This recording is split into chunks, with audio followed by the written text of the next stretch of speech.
Good morning and good evening. The interpretation rooms are open. If you want to go over there. And Omar, I think you can start recording maybe in the main room. Yeah, good.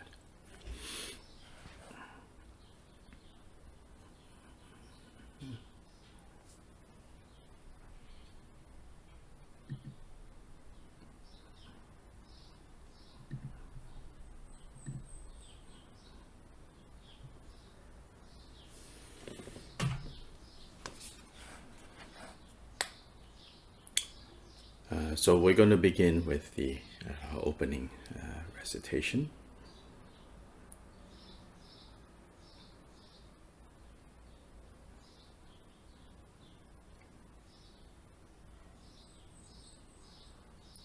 Which is aspiration bodhicitta and action or applied bodhicitta, followed by refuge, and then the four immeasurable minds.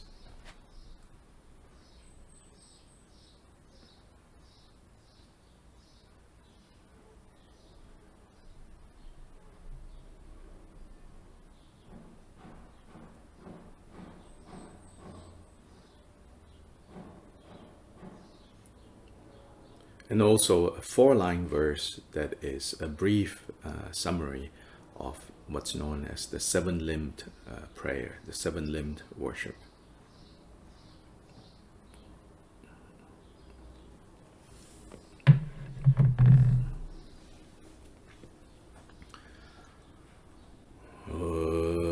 Dala dhamma jebe dra nobar jebe ge tarpa dang tam je gembe bardu chopra jeba tham je gize jebe manang kadang nyampe senchen tam je dewa tham den tungnya dang de nerdu lana me bayang Dabra sobe chanchu rinpo je dobra je dala dhamma jebe dra nobar jebe gek tarba dan tam je gembe bardu jobra jeba tam je gize jebe manang kadang nyampe senchen tam je dewa dan den dunga dan Nudu lana me payang dabra sobe chanchu rinpo je dobra je dala dhamma jebe dra nobar jebe ge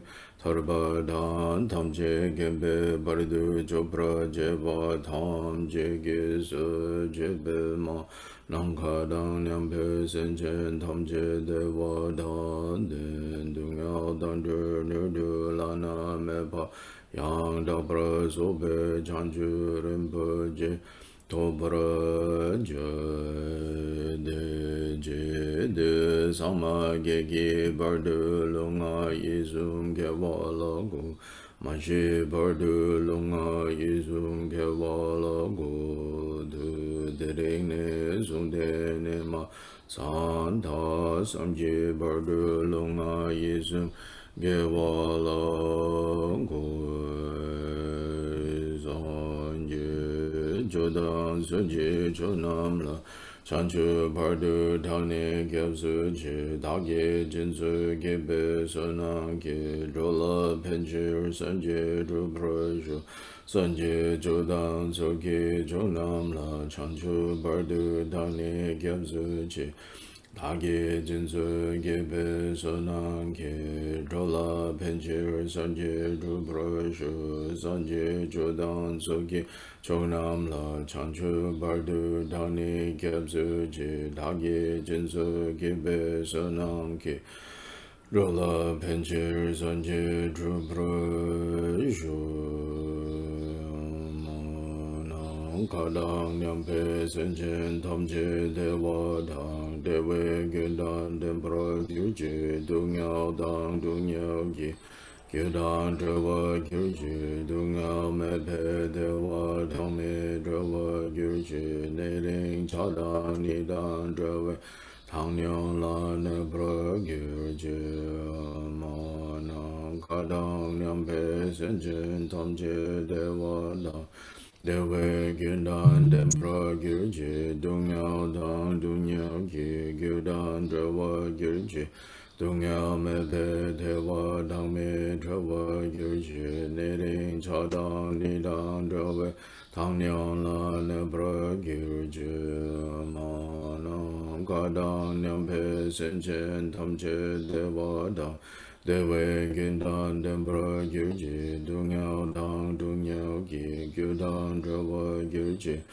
Dungyao Mepe Dewa Dang Me Drewa Gyurje Nering Chadang Nidang Drewa Tang Nyang La Nebra Gyurje Jaze Wadang Chujing Shabadang Jise Yirang Kushing Sowa Ye Gewa Chungse Tagi Jishapa Tamche Sope Changchu Chungu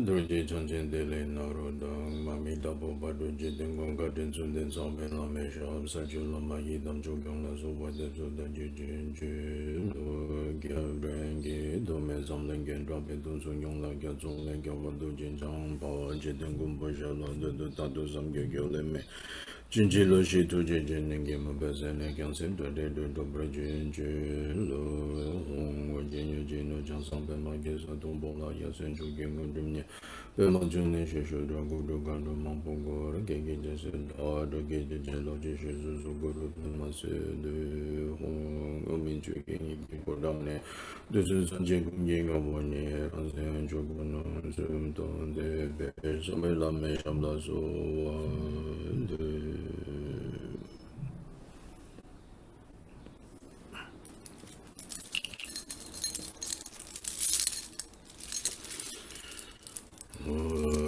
So she buki ju she me ju drum regalin shin de gempa de san je shin to make the bolwa ye drogo nam da shin la gyo war jo go sun yon so la me so nam la jin na san sun de shin ne ge ju lo lu long ju na si yon je la me jo ge me de je de so so so wa dan ju jin sha ba dan de se ye ran go shin so wa ye ge wa du se da ge je shang ba ta je so be chang je je Guru Deva Dagi Nirana Mendala Prade Jozo Sem Jenamki Sambadan Loyi Jidra Jidavu Chichun tu Monte Bayi Jogi Golongor Du So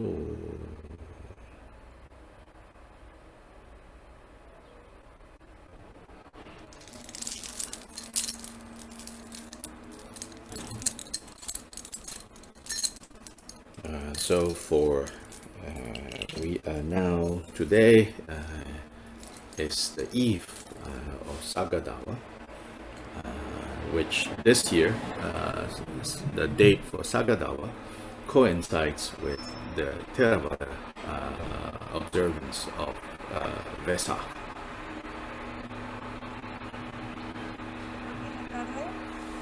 Se celebra, es la tarde de Sagadawa, la cual este año coincide con la celebración Theravada de Vesak.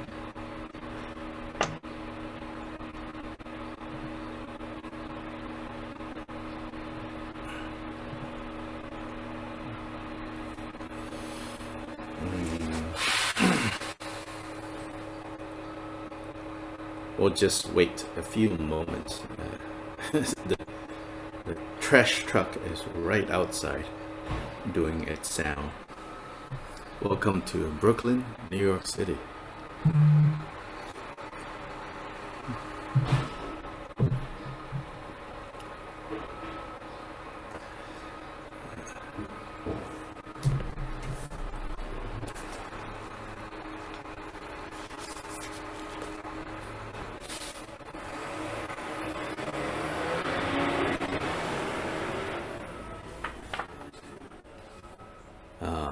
So anyway, what I want to suggest is, in case you say, is there something I should do for Sagadawa?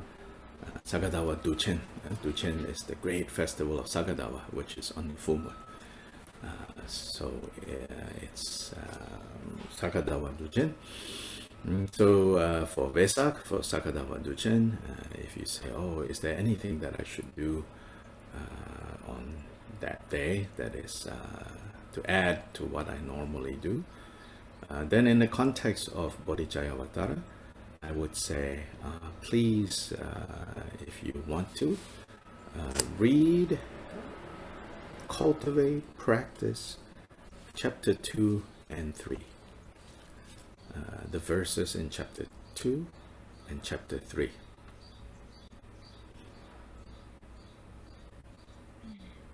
Entonces, hoy día, como comentaba Dr. Lee, estamos celebrando Sagadawa, es la tarde previa. Quisiera sugerir, si alguien de ustedes tiene alguna inquietud sobre si hay algo que deba hacer en Sagadawa Duchen, que es el gran festival en luna llena, si hay algo que deban hacer en esa fecha y que deseen incorporar a sus actividades de Sagadawa, lo que normalmente hacemos, yo diría que puedes leer y cultivar y practicar los versos del capítulo 2 y 3 de Bodhicharyavatara. Chapter 2, the chapter that is with the title Confession, actually has two main parts. The first part is the making of offerings. The second part is the confession practice through the four powers.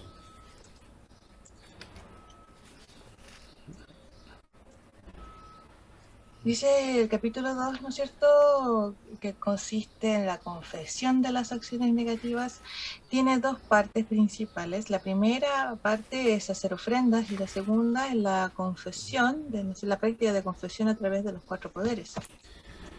Then chapter 3 is the actual taking of the Bodhisattva vow, the making of the aspiration Bodhicitta, and engagement and action Bodhicitta in the form of the Bodhisattva vow.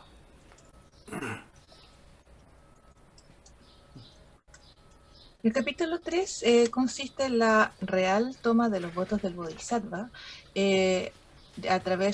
haciéndola mediante la bodhicitta de aspiración y comprometerse en la bodhicitta de acción en la forma de los votos del Bodhisattva. And 24. Those two verses turn up in many Bodhisattva vow ceremonies. Those two verses, 23 and 24 of chapter 3. Y dentro del capítulo 3, los versos 23 y 24 se transforman en muchas ceremonias para la toma de los votos del Bodhisattva.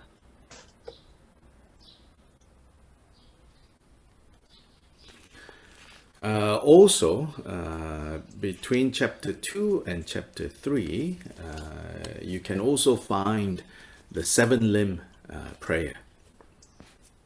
All the seven elements you can find spread over chapter 2 and chapter 3.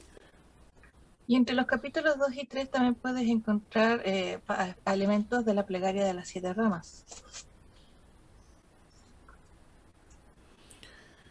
The seven-limbed puja, let's use the word puja. I keep switching prayer, worship. Let's use the word puja. The seven-limbed puja serves as a foundation, as a basis for the taking of the Bodhisattva vow.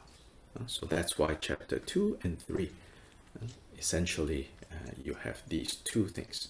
The preliminary, which is the seven-limb puja, followed by the actual taking of the Bodhisattva vow.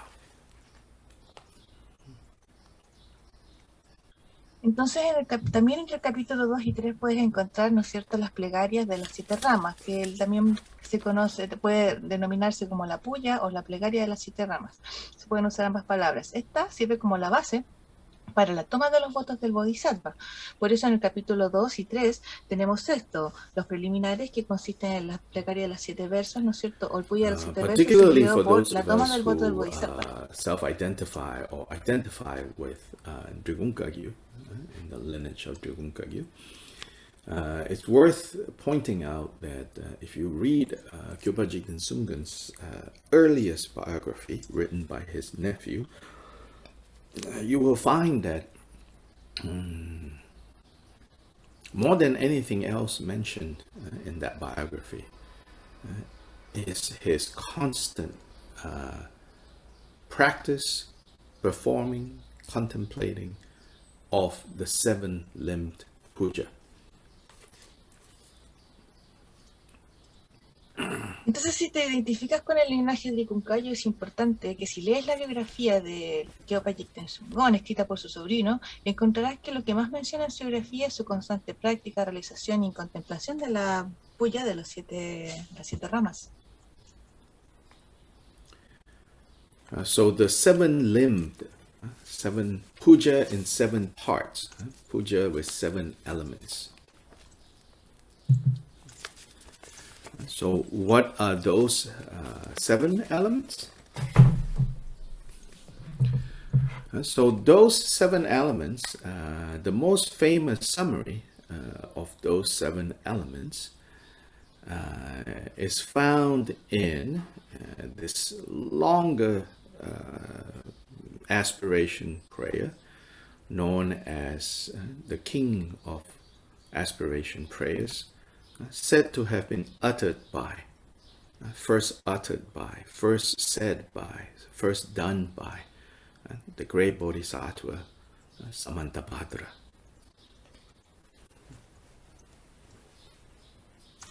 Entonces, la puya de 7 ramas, la puya con 7 elementos. Dice, ¿cuáles son estos 7 elementos? Aquellos, ¿no es cierto?, que se resumen, ¿no es cierto?, se encuentran en esta plegaria, ¿no es cierto?, se resumen en esta plegaria que es la plegaria de aspiración, conocida como la reina o la más importante de las plegarias de aspiración, realizada la primera vez o recitada por primera vez por el gran Bodhisattva Samantabhadra. Just as a footnote, in the Tibetan tradition, the name Samantabhadra refers to two different Buddhas, Bodhisattvas. Solamente como una nota en el pie, en la tradición tibetana el nombre Samantabhadra se refiere a dos Budas diferentes.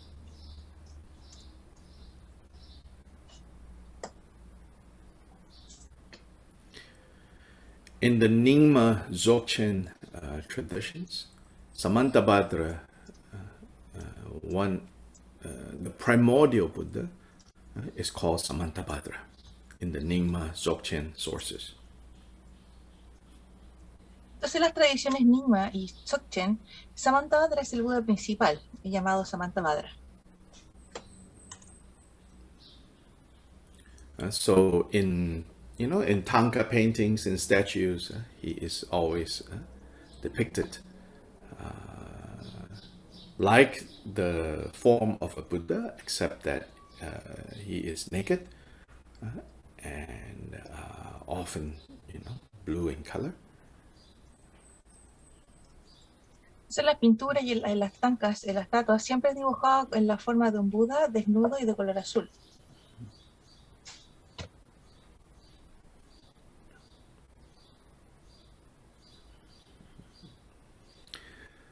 And then to thicken the plot a little, okay?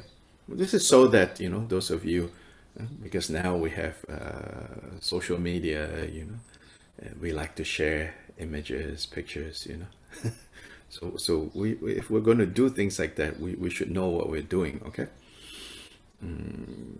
So Samantabhadra, the primordial Buddha, often mentioned in Nyingma Dzogchen traditions, he is naked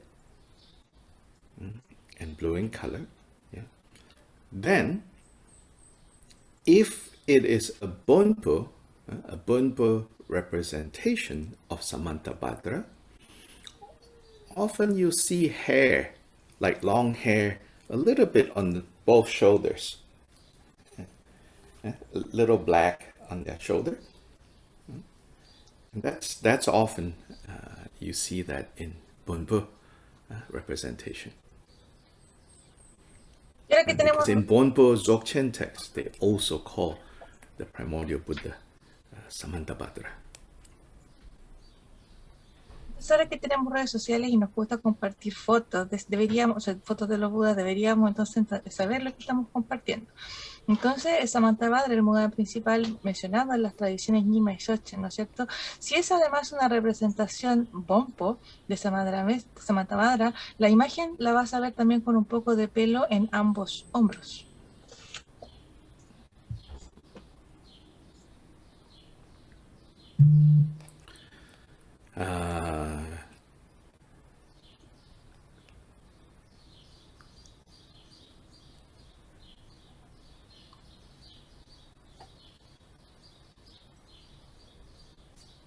Then, this Samantabhadra that we are talking about here is the Bodhisattva, the 10th Bhumi Bodhisattva Samantabhadra. El Samantabhadra del que hablamos en esta práctica en particular acá es el Samantabhadra, es el Bodhisattva que ha logrado el 10º Bhumi. And he is found in many sutras and tantras. Y lo encontramos en muchos sutras y tantras. And he's also part of the 8 great bodhisattvas, for example. Y es parte de los grandes 8 bodhisattvas. He is the bodhisattva that embodies the great aspirations. Es el bodhisattva que encarna las grandes aspiraciones. As well as great actions. Así como grandes acciones. Great practices. Grandes prácticas. And the greatness of his practices, of his aspirations and practices, is said to be summarized in this King of Noble Prayers. King of Noble Aspiration Prayers. Entonces la grandeza de sus prácticas o la grandeza de sus aspiraciones se dice que se resumen en esta especie de plegaria más importante, la reina de las plegarias.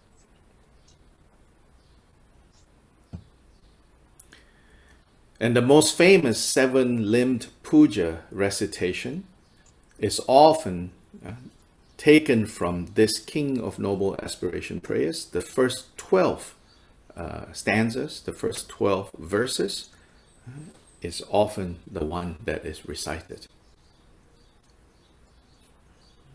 Entonces la puya más famosa, ¿no es cierto?, es tomada a menudo de los primeros 12 líneas, ¿no es cierto?, de esta gran plegaria.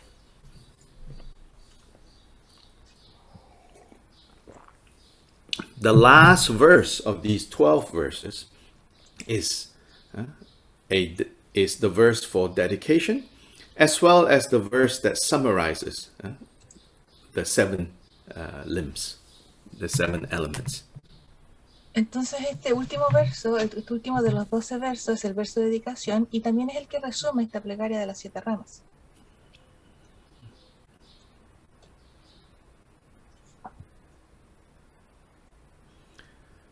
So it is the verse that says, whatever slight virtue that may have been gathered,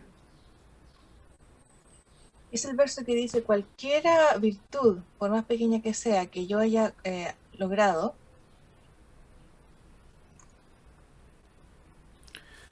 through prostrating, that's the first, a través de la postración, que ese es el primero, and prostrating here means paying homage. y postración en este contexto significa hacer homenajes. Offering, making of offerings. Realizar ofrendas. Confessing. Confesión. Rejoicing. regocijo, requesting, solicitar, and requesting here is requesting the Buddhas to teach, and then beseeching, the sixth is to plead with the Buddhas to not depart from being present to us, from guiding us, beseeching them to remain. And that's the sixth. And the seventh is, I dedicate to complete Buddhahood. That's the seventh. Entonces después viene solicitar, ¿no es cierto?, las enseñanzas del Buda, implorar que permanezca, ¿no es cierto?, entre nosotros, y finalmente la séptima, dedicar. Recordemos que estamos hablando de la plegaria de 7 ramas. So again, paying homage, Entonces, hacer making homenajes, offerings, hacer ofrendas, confessing, confesar, rejoicing, regocijar, requesting to teach the Dharma, solicitar que enseñe el beseeching Dharma, them to remain in this implorar world, que permanezca en and este dedicating mundo, y dedicar merit from these el 6 mérito de estas 6. towards complete Bodhi. And these are the 7 limbs. Entonces son las 7 ramas.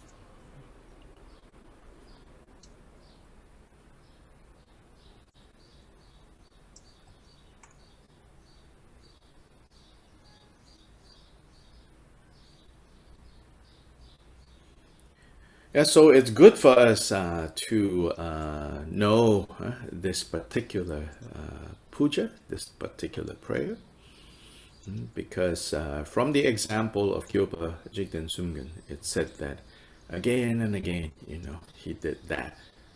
Whenever he was waiting for his teacher Pamodrupa to start teaching, he will get to the gathering earlier, sit down, as other people might be chit-chatting or doing whatever they do.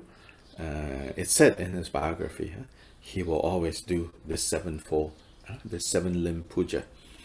It says that he will do at least 6-7 times, sometimes 20 times, sometimes 100 times, depends on how much time he has.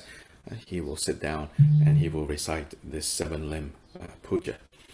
So again, like I said, for those of you who feel a sense of closeness, a warmth towards Kyopa Jigten Sumgen, you should know that this is what he did. Also, in his biography, it says, one time, because of the actions of certain prominent disciples of his teacher, Pamodrupa, because it's basically that disciple, one of the key disciples of Pamodrupa, bought something from Jigten Sumgen and bought it very cheaply. So Jigten Sumgen had a very, kind of like, this guy is so greedy, I say, just pay what you can. And then, he paid, next to nothing. So then Jigten Sumgen said, this is terrible, if the chief disciple is like this, then what to expect from all the others, Then later, he caught himself. He said, oh my gosh, here I am, came all the way from Eastern Tibet, even before meeting the Lama, I already let this experience poison my presence here. So it said that he went to every one of Pamodrupa's disciples, and in front of them, he will do the 7-limb puja. Everyone, as his way of purifying and cleansing his view.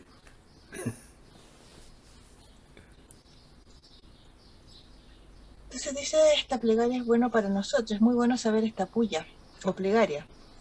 Del ejemplo de Kyopa Jigten Sumgon se dice que él hizo esta plegaria cada vez que estaba esperando a su maestro Pagmodrupa que le enseñara, mientras otras personas estaban conversando. Dice que él estaba haciendo la puya de 7 ramas. Dice que la hacía 2, 20, 100 veces, dependiendo de cuánto tiempo, ¿no es cierto?, él tuviera. Entonces, para aquellos que tengan un sentido de cercanía con el maestro Kyopa Jigten Sumgon, deberían saber que esto era lo que él hacía. Y también en su biografía se decía que por la acción de ciertos discípulos de su maestro Pagmodrupa, Cuenta la historia que una vez uno de sus discípulos le compró a su maestro algo muy barato y que Payekten Sungon tuvo el pensamiento de que ese discípulo era muy tacaño. Luego se dio cuenta de que ese tipo de pensamiento estaba como de cierta manera envenenando, que antes de comenzar a recibir las enseñanzas ya estaba teniendo pensamientos negativos. Así fue como él se dio cuenta de esto y recitó la plegaria a cada uno de los discípulos de Padmadrupa de manera de poder purificar esa acción negativa.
So learn, learn the wording, the words of the seven limb puja, whether the summary in 4 lines or the famous 12 verses from Bodhisattva Samantabhadra's King of Noble Aspiration prayers. So learn that, in your own language. If English is your main language, Chinese or Spanish, learn that. It's then as you recite that, of course at the beginning we're just reciting the words, but don't turn it mechanical, right? Let the meaning of those words and follow the meaning of those words. Entonces así que apréndanse la plegaria de las 7 ramas, dice, o la puya de las 7 ramas, o el resumen de las 7 ramas, o los 12 versos de Bodhisattva Samantabhadra, que es la reina de las plegarias de aspiración. Apréndanla en su lenguaje principal, ya sea en español, en chino, apréndanla y luego recítenla. No la transformen en algo mecánico, sino que sigan el significado de esas palabras.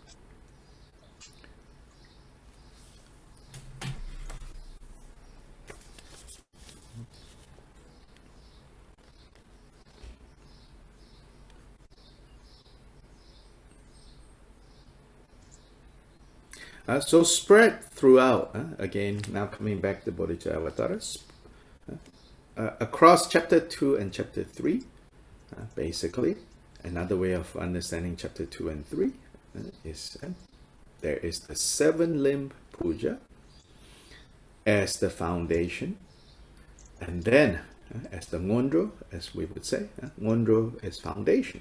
Yeah.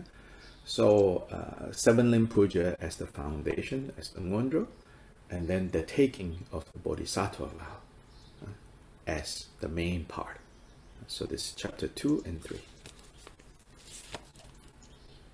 Entonces, volviendo al texto del Bodhisattva Charyavatara, vamos a recordar que el capítulo 2 y el capítulo 3 debemos entenderlo entonces como la base, ¿no es cierto?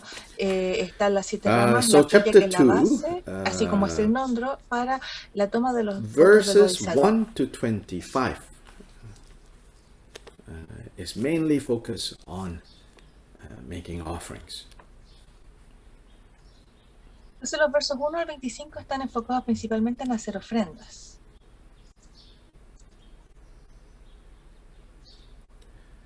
In the context of the 6 perfections, the 6 paramitas, the making of offerings is a branch of the cultivation of generosity, the cultivation of giving.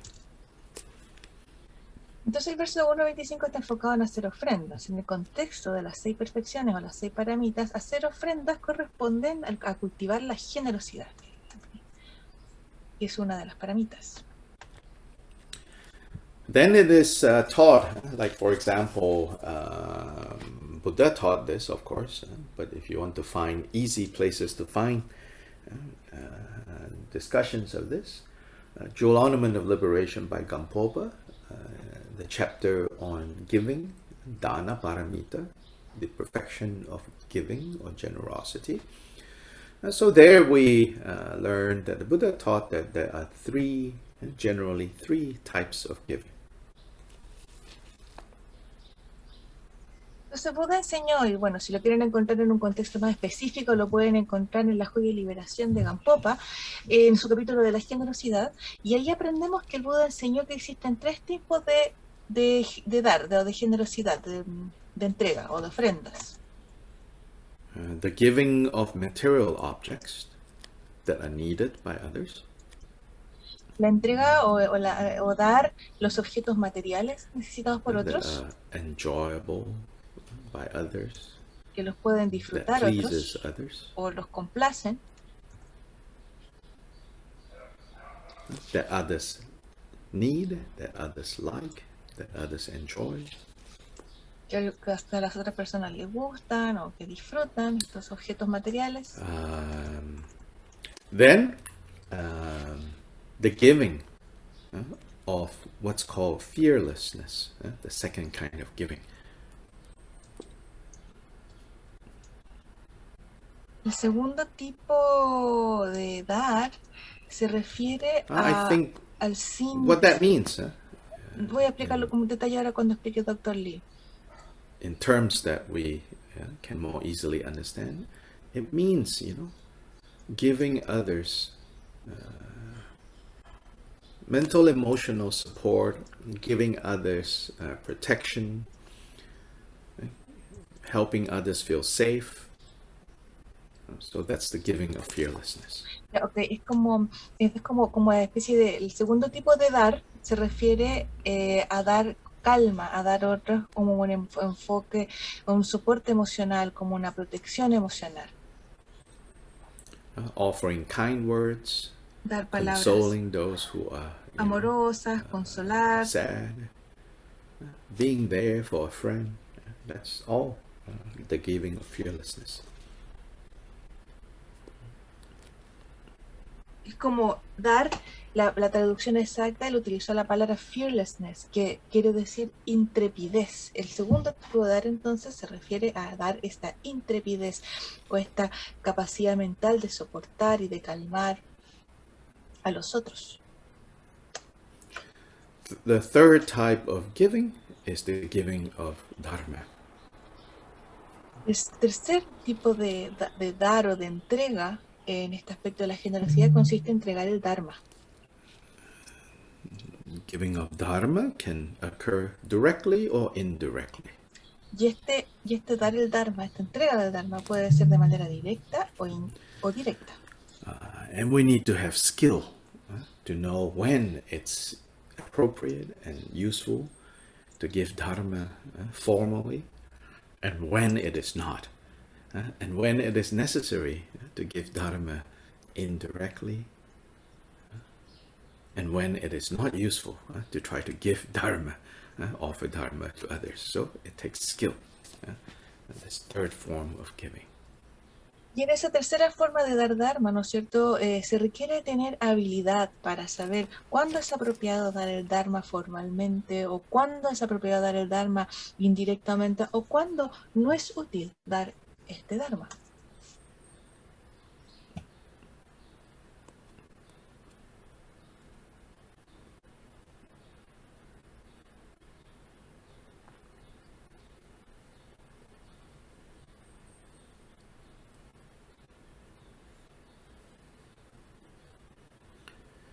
Then in terms of giving also, you can also say that there are two forms of giving in relation to who you're giving to. So then the first one is to give to those whom we admire, their virtues, their qualities. So in Chinese, sometimes this is called 上供. So you make offerings to those objects of refuge those to whom you admire their qualities.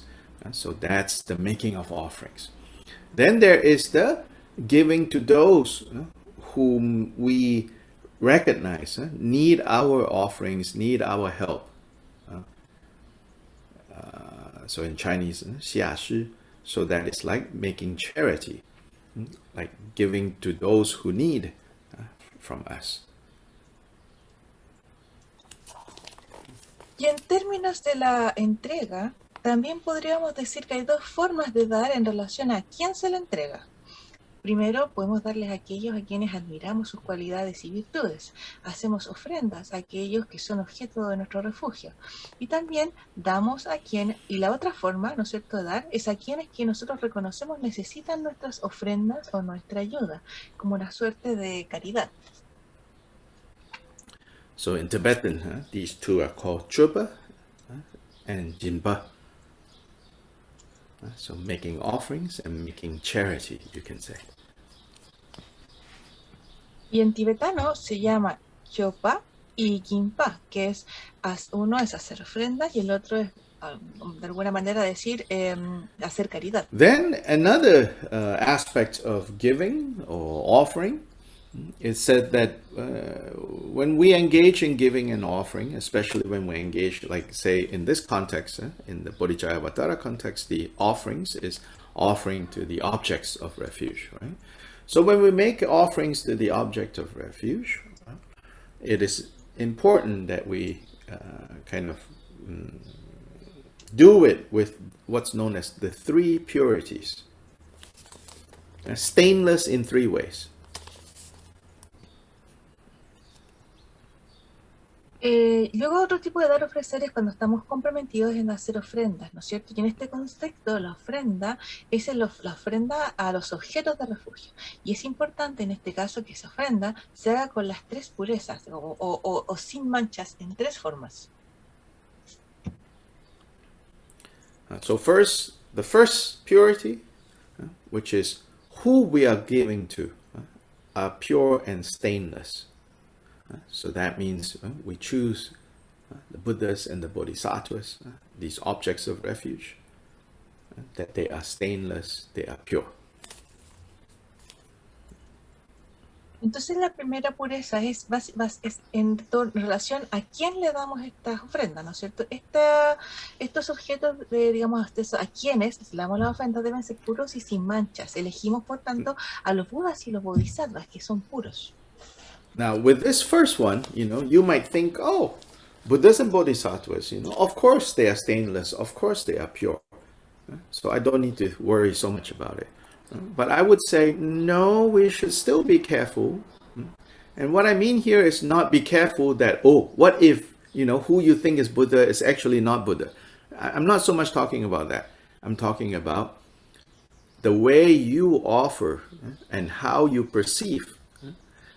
So in other words, that even if Buddha Shakyamuni is standing in front of us, if we perceive Buddha Shakyamuni and think, oh, Buddha Shakyamuni has these faults, those faults, these faults, those faults, if we're finding faults with Buddha Shakyamuni, then, even if it is Buddha Shakyamuni in front, who you're giving to, in that sense, it's not stainless.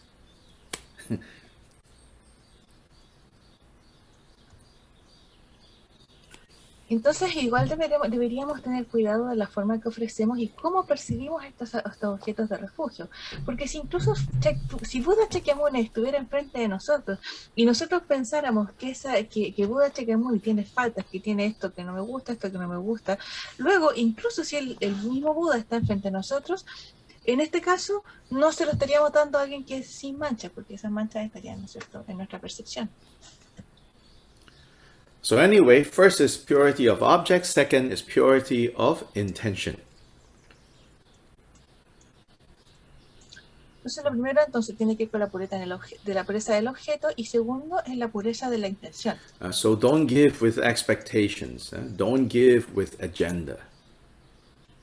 No darlo con expectativas o con una agenda propia. Of course, honestly, when we give, when we have some agenda, when we give, we have some expectations. Let's be honest, you know. Pero siendo honestos, siempre que damos tenemos cierta expectativa. Hay que ser honestos con respecto a eso. But we should recognize, you know, all these agendas, all these expectations, you know, they can spoil this giving. Entonces tenemos que darnos cuenta que y ser capaces de reconocer que todas esas expectativas o toda esa agenda propia, ¿no es cierto?, puede dañar, ¿no es cierto?, esa ofrenda, esa pureza. And that we want to replace these expectations, these agendas, with the supreme motivation, which is bodhicitta. Entonces tenemos que reemplazar esas expectativas propias con la suprema, digamos, bodhicitta.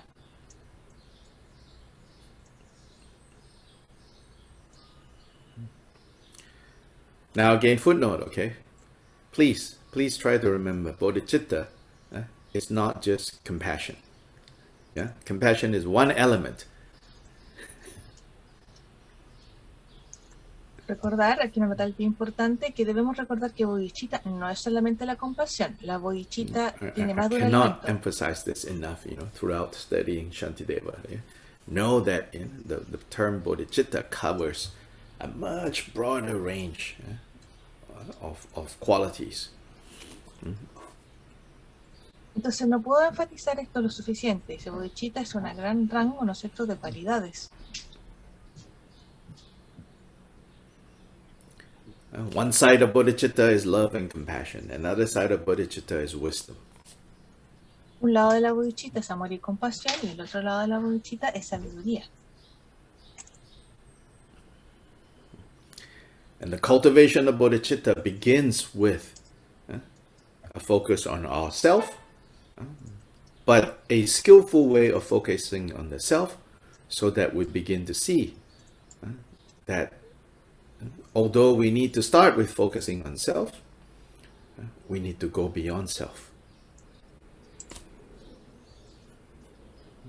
Entonces el cultivo de la bodhicitta comienza con el foco en nosotros mismos, ¿no es cierto?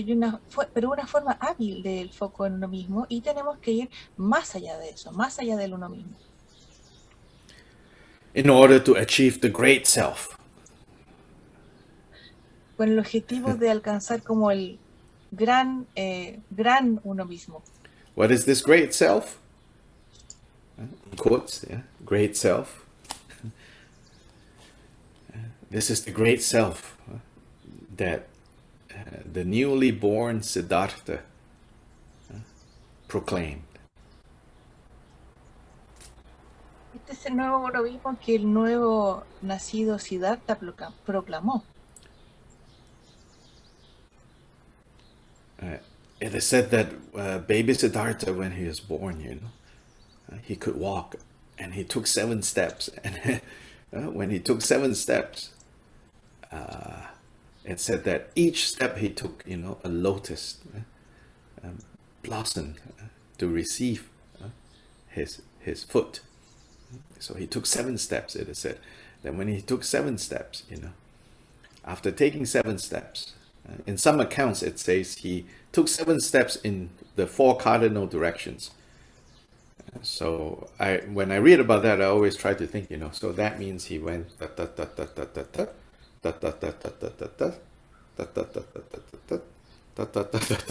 and came back, right, to the same point. If you go 7 to the east, 7 to the south, 7 to the west, 7 to the north, right? So he went back to where he was first started.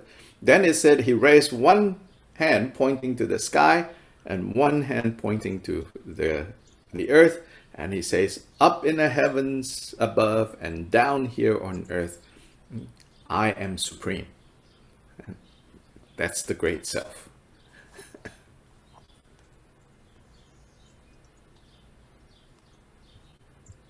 Entonces se dice que el baby Siddhartha el bebé Siddhartha, cuando nació caminó 7 pasos. Y cada uno de estos pasos se dice que floreció un loto en cada pisada. Entonces luego de caminar los 7 pasos, lo hizo en las 4 direcciones cardinales. Entonces él piensa que, el Dr. Lee piensa que caminó entonces siendo una especie de cuadrado. Y posteriormente llegó al mismo punto donde había comenzado y apuntó una mano hacia el cielo y otra mano a la tierra y dijo que yo soy el supremo. Cuando hablamos en esos términos es lo que se refiere al gran uno mismo, al gran mismo, del que estábamos So hablando what the great anteriormente. self means in Buddhism is where all the afflictive emotions have been defeated and all the innate Buddha qualities have manifested.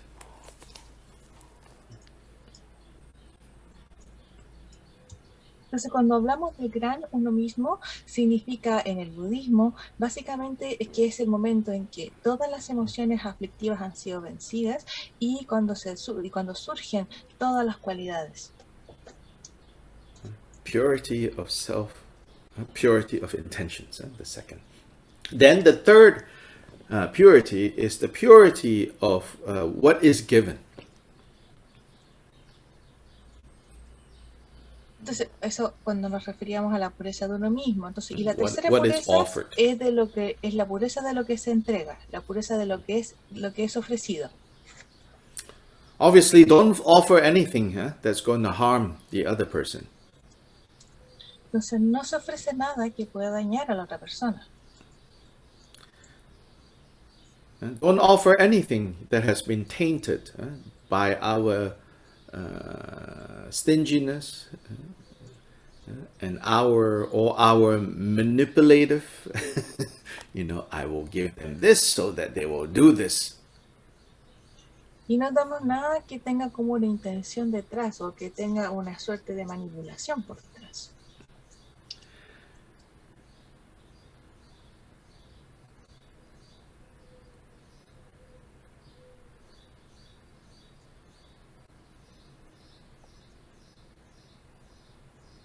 Don't give things that you have stolen. No entreguemos cosas que han sido robadas. Deprive others. Forzosamente privar a otros de cosas, ¿no es cierto? O entregar cosas que pertenecían a otros. So these, and then, obviously give things that are clean. Don't give people, por supuesto, dar cosas que estén limpias. Clean. No dar cosas que las personas, los objetos de refugio deban limpiar.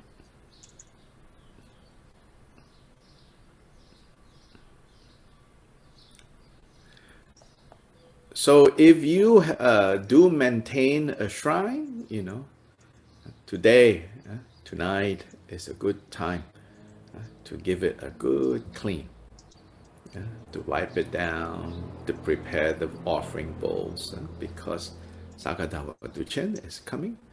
So as you clean the shrine, as you polish the bowls, see that as the offering that you're making. See that it's purifying, polishing, cleansing our own kleshas, our own afflictive emotions.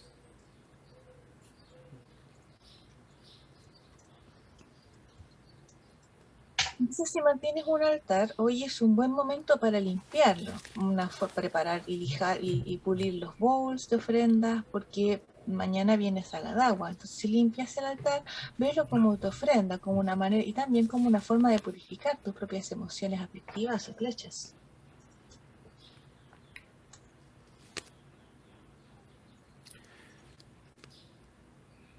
Do it with care, do it with devotion, do it with mindfulness.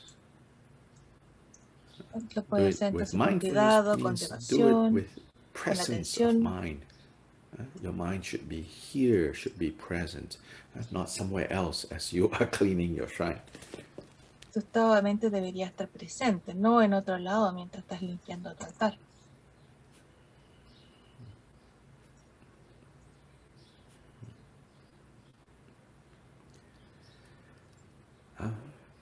Gather some flowers or buy some flowers. Puedes recolectar algunas flores o comprar flores. Prepare some offerings. light a candle, preparar algunas ofrendas, encender velas.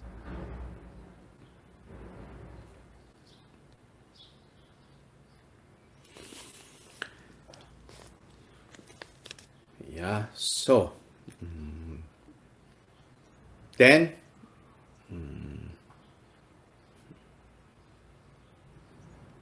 in Vajrayana teachings, we also talk about the 4 types of offerings in terms of outer, inner, secret, and ultimate. Desde la mirada de las enseñanzas vajrayana también hablamos de los 4 tipos de ofrendas en términos de lo externo, lo interno, lo secreto y lo último.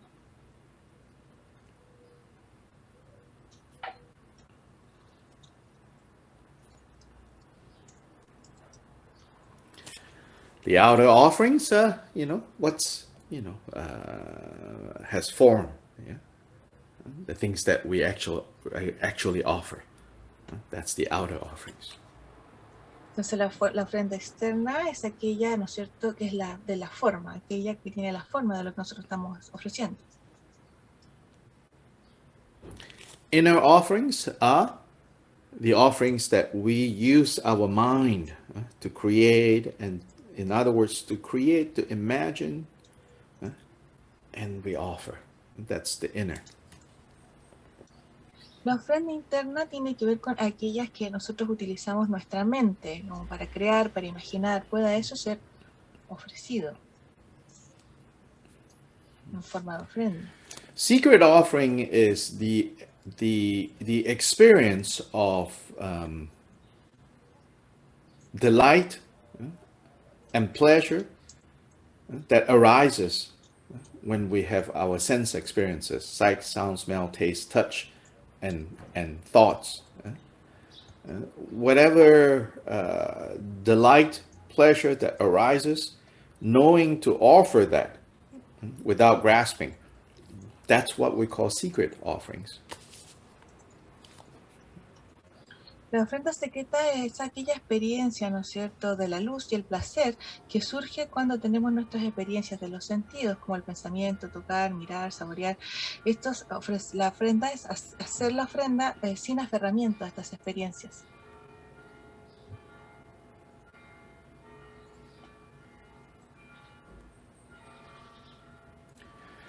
Then ultimate offering is the offering of the realization of reality as it is, seeing the true nature of things, various ways of talking about the same thing. That is offering our final kind of realization. So obviously the category of ultimate offerings has a range. On the lower end of the range is whatever kind of, you could say, spiritual realizations or experiences or insight that we have momentarily that can be offered, all the way to finally seeing reality as it is, face to face, realization of Buddhahood. That's the ultimate offering, the ultimate of the ultimate offering. Entonces, la ofrenda definitiva se refiere a ofrecer la realización, la realización de poder ver la realidad de las cosas como son y ver la naturaleza verdadera de las cosas, y cómo ofrecer nuestra realización final. A eso se refiere. Ahora, dentro de la categoría de la ofrenda definitiva también hay un rango, ¿no es cierto? De lo más bajo de ese rango pueden ser, ¿no es cierto?, aquellas experiencias de realización momentarias, y, ¿no es cierto?, lo más alto vendría a ser ofrecer esta realización definitiva, esta realización de la budeidad.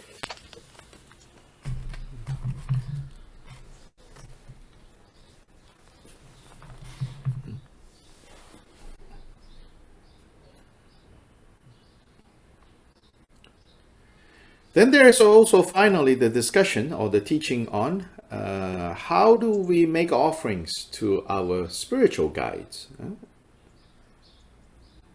our teachers, our spiritual teachers. También está la discusión, ¿no es cierto?, de la enseñanza de cómo realizamos ofrendas a nuestros guías espirituales o maestros. Then here, the offering of material offerings is the first. Pues acá la realización de las ofrendas materiales es la primera. The second, instead of the general, which is the offering of fearlessness, right? Here is the offering to our guides, the offering of service.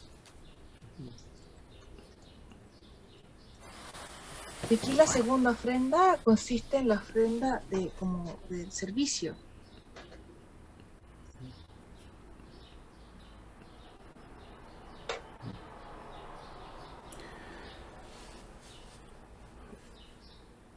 What kind of service? I think we should be realistic about this, okay?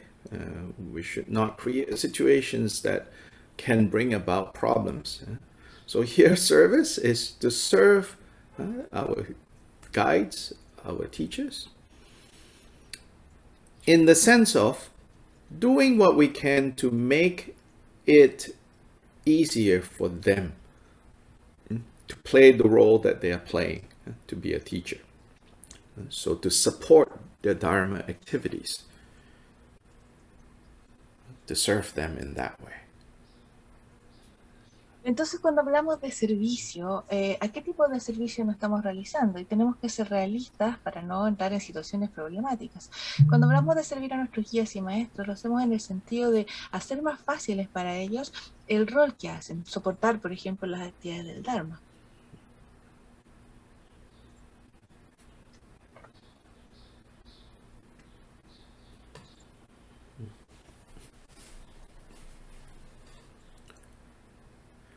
So to help make texts, to, take care of the Dharma Center, to do publicity, to do translations, to do interpretations, to do whatever is appropriate to make it easier for our teachers to share the Dharma with others. Entonces ayudarles, por ejemplo, a hacer textos o ayudar a cuidar los centros, ¿no es cierto?, del Dharma, o ayudar las publicaciones, hacer traducciones o interpretaciones. En realidad tú puedes hacer un servicio entregando cualquier cosa que sea apropiada para hacer más fácil para tu maestro compartir el Dharma con otros.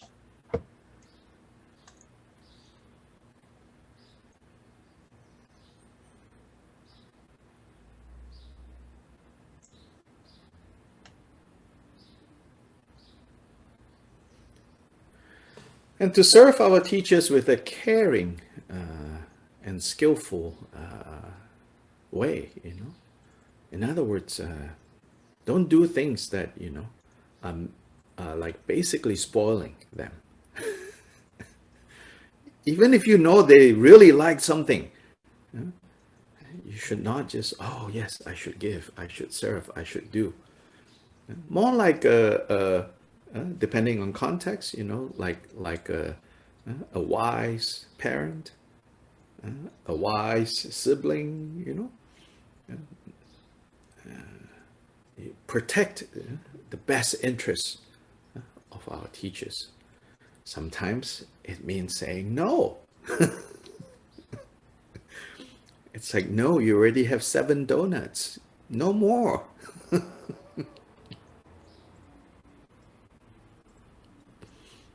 Entonces servir a los maestros en una forma cuidadosa, ¿no es cierto?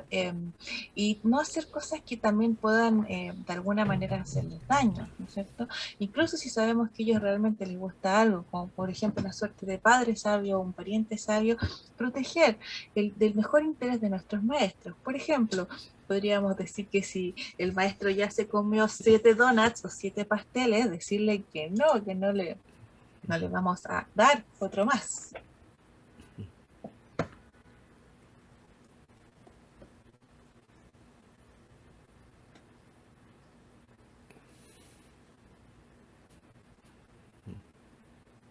But often, in our own insecurities, in our own competitiveness, we see, our teacher, someone brought 7 donuts, and teacher was enjoying it. And you're like, next time I'm going to bring 9 donuts, and to outdo, right, the other person, to please, to serve the teacher, then you are killing the teacher, you know.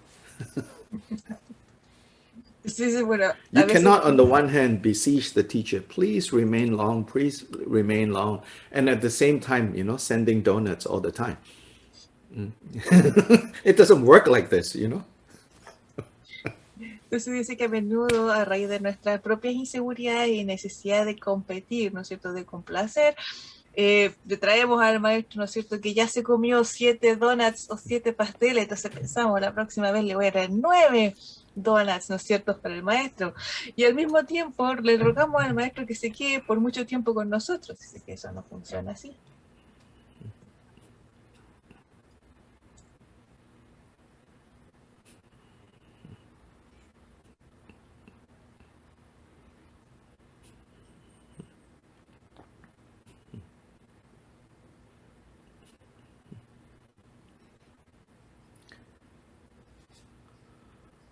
Like one of the 7 limbs is, please teach the Dharma, please turn the Dharma wheel. So we have to request our teachers to do that. We should not take for granted, well, he's a teacher, she's a teacher, that's her job. No, we have to request. But again, you know, you cannot simultaneously, please teach the Dharma, please teach the Dharma, and then constantly, right, distract the teacher and say, hey, let's go hang out. Hey, let's go swimming. Hey, let's go to the movies. Hey, let me subscribe, you know, Netflix for you, you know. Then where is the teacher going to have any time to teach the Dharma, right? So again, don't, you know, right side, you know, right hand creating virtue, left hand wiping it out. Entonces dice que por un lado también nosotros le rogamos, ¿no es cierto?, en esta plegaria de las 7 ramas, una de las partes es rogar, ¿no es cierto?, para que enseñe el Dharma. Por favor, haga girar la rueda del Dharma. Entonces no debemos dar por sentado eso, y no podemos al mismo tiempo constantemente solicitar y distraer a los maestros, como por favor, venga a pasear conmigo para tal parte, vamos a la piscina, vamos a las montañas, le compro una suscripción de Netflix, ¿no es cierto? No. I literally know people who took their teacher, you know, who is this tuku or that tuku, to the casino, because the teacher likes the casino, and so they go to the casino together. Eventually, everything fell apart. Karma is karma. Dice que él conoce incluso gentes que llevan a los tulku y a los maestros al casino a jugar. Y dice que eso eventualmente se cae a pedazos. Dice, karma es karma.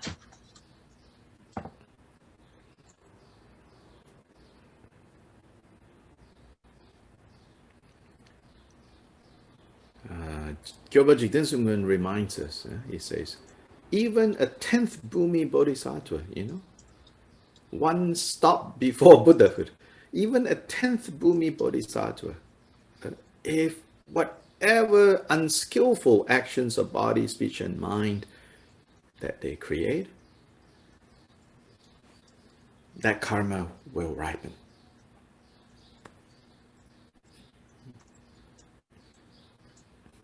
Sopa Jigten nos recuerda que incluso un bodhisattva del 10º Bhumi, a un paso de la bodhidad, dice que cualquier acción no hábil del cuerpo, palabra y mente que ellos creen, ese karma va a madurar.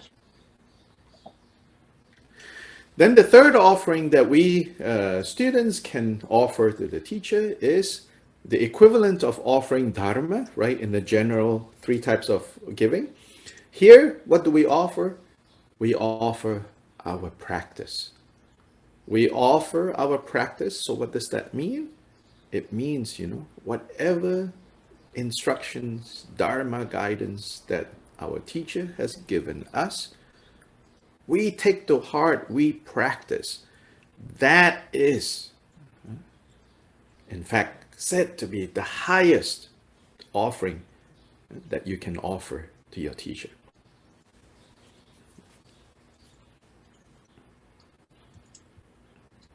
Y la tercera ofrenda que los estudiantes pueden ofrecer a sus maestros, el equivalente a la ofrenda del Dharma, cuando hablábamos anteriormente de los tipos de ofrenda, es ofrecer nuestra práctica. Significa que cualquier instrucción o guía que nuestro maestro nos haya entregado, si lo llevamos a la práctica y lo llevamos en nuestro corazón, se dice que es la más alta ofrenda.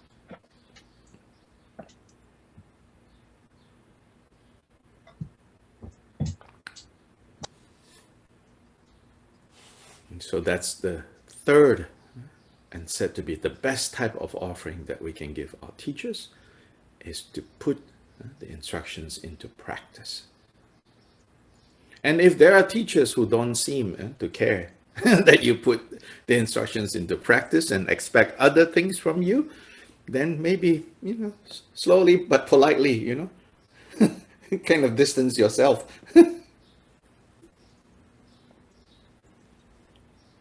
Entonces la tercera y mejor tipo de ofrenda que damos a nuestros maestros, ¿no es cierto?, es poner las enseñanzas en práctica. Y si hay un maestro que no tenga eso en consideración, entonces tal vez deberíamos considerar alejarnos un poco de esas personas.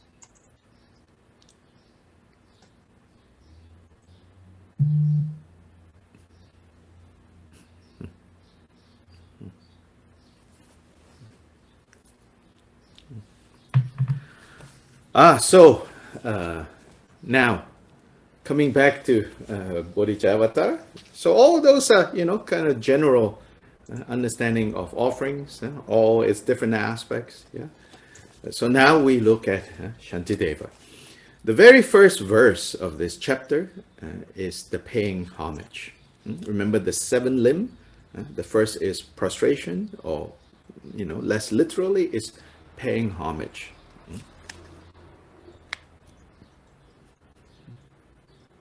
Entonces, volviendo a Charyavatara, son todas estas formas, nosotros hemos revisado todas estas formas generales de ofrenda, ¿no es cierto?, de diferentes aspectos. Ahora entonces volvemos a Shantideva.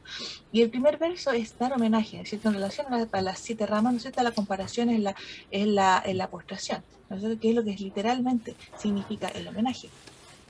So it says, so we can read together in the interpretation room, to the Buddhas thus gone one. Entonces dice que la primer verso dice, para poder adoptar la joya de la mente, hago ofrendas a los Tathagatas, a la inmaculada joya del Dharma y a los hijos de los Budas, océanos de that I cualidades might excelsas. gain this precious attitude, I make a perfect offering. So this is said to be the paying of homage. So we pay homage to Buddhas, that we pay homage to Dharma, and the Buddha's offsprings are the Bodhisattvas. So this is the Sangha. In the context of generation of Bodhicitta, the Sangha are the Bodhisattvas. Entonces, ¿no es cierto?, verso se refiere a dar homenaje, ¿no es cierto?, a los Budas, al Dharma y a los hijos de los Bodhisattvas, que bien es la Sangha. En el contexto de la generación de la Bodhicitta, las Sanghas son los Bodhisattvas.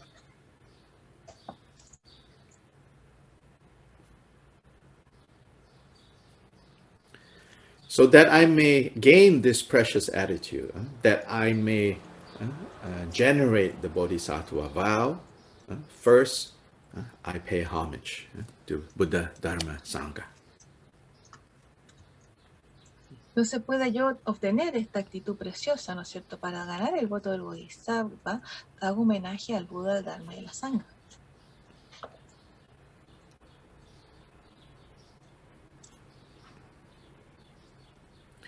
So thus gone one, those thus gone, so that's Tathagata in Sanskrit. Entonces dice que esos que han ido, It's one se refiere a of los several Tathagatas. titles of Es uno de los Buddhas. muchos títulos de los Budas. Tathagata in Sanskrit, the etymology can be explained in 2 ways. Tatha Gata and Tatha Agata.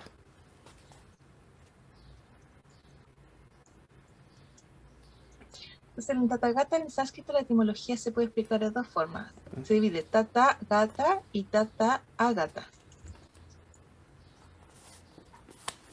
Tata is thus or in this way. Tata quiere decir en esta forma, como así o en esta forma. Gata is to go. Just like the Heart Sutra mantra, gate, gate, para, gate. Gata is to go. Entonces, gata es en este contexto es irse, igual que en el Sutra del Corazón. Agata is to come. Agata es venir.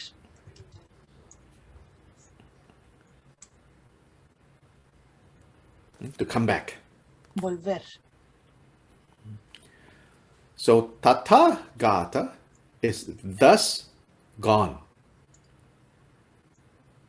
Entonces, Tathagata es is de esta thus forma come. ido. Tathagata es aquellos que vienen.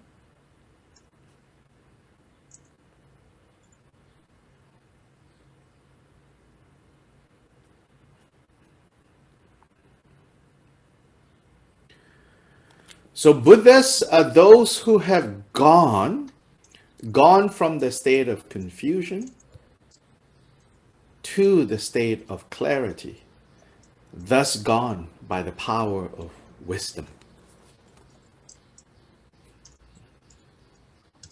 Entonces, Budas son aquellos que se han ido del estado de la confusión al estado de la claridad, aquellos que se han ido, ¿no es cierto?, por el poder de la sabiduría.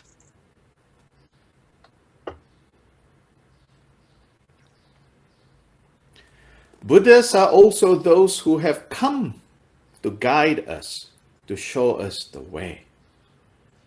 And so they have come by the power of their love and compassion.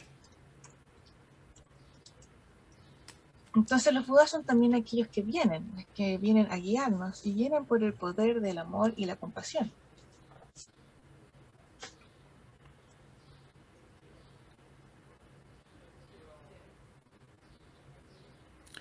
So Tathagata can mean both, thus gone, thus come. Entonces Tathagata significa ambos, ¿no es cierto? Aquellos que se han ido y aquellos que vienen, que regresan. Then verse 2 to 7 is very interesting because here Shantideva is making offerings of objects that no one in particular owns them. Entonces dice que el verso 2 al verso 7 son muy interesantes porque Shantideva hace ofrendas de objetos que realmente nadie tiene.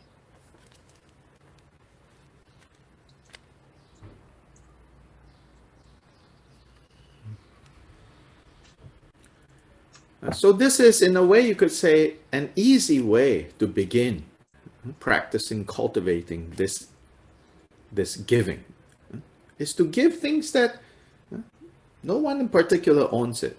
You don't own it. Nobody else owns it. So it's easier to give that.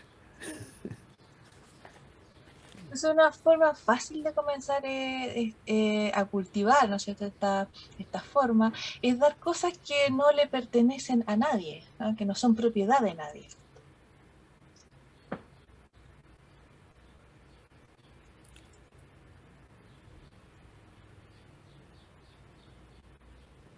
So it's a practical way to start cultivating this giving heart. Es una forma práctica de comenzar a ensayar, ¿no es cierto? A practicar este corazón generoso. And this heart of generosity. Este corazón de generosidad. Generosity means big heart. Magnanimous, we say. Big heart is what we're cultivating. Entonces, cuando un corazón de generosidad quiere decir un gran corazón, ¿no es cierto? Un corazón magnánimo. Because if you don't have this big heart, right, how are you going to contain Bodhicitta, which is so great? Porque si no tienes este gran corazón, ¿cómo vas a contener la bodhicitta que es tan grandiosa, tan grande?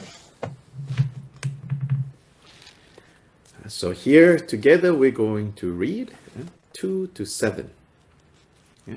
So Entonces in the voy a leer interpretation del room, you capítulo can do 2 that. al 7 en paralelo I con offer la every lectura. fruit and Entonces, flower, todas las flores, every frutos kind of y hierbas healing medicinales draught, que existan y todas las joyas que hay en el mundo, and así all como the aguas precious claras y gems the placenteras, world montañas contains, enjolladas, regiones with all cubiertas de pure bosques waters of y otros lugares refreshment, hermosos y solitarios, every barras mountain reluciendo con wrought of ornamentos de precious bellas flores y jewels, árboles, all con ramas sweet dobladas and por el peso lonely de frutas forest deliciosas, groves, the fragancias e trees of inciensos, paradise árboles que colman adorned with todos los blossom, deseos, árboles trees with enjollados, branches lagos bowed adornados with con flores de loto, el bowed llamado with perfect encantador de food, gansos salvajes de the en los mundos perfumed de los dioses fragrance y of otros seres divine and other celestiales. realms, all incense, Cosechas no wishing cultivadas, trees and cosechas trees of plantadas y otros gems, objetos que all adornan a crops los that venerables, grow todo without the aquello que no tiller's care, pertenece a nadie y and que se every extiende en el sumptuous espacio. Los llevo object a mi worthy mente to y be los offered. ofrendo al más grande entre Lakes los and sabios y hacia mirrors sus hijos. adorned with Que todos lotuses, los que son dignos de delightful regalos with the preciosos, sweet los voiced grandes cries of misericordiosos, waterbirds, sintiendo and compasión por mí, everything acepten estas unclaimed and ofrendas. free, Carente de mérito e extending to the indigente, margins no of the tengo nada boundless más que sky. ofrecer. Por lo I tanto, hold them que los all protectores before que my miran por el mind, bienestar de los and to demás the mighty acepten estas sage, the ofrendas en mi greatest of beneficio por our su propio kind, poder. and to his heirs I make a perfect offering. Sublime recipients, compassionate lords, oh think of me with love, accept these gifts of mine.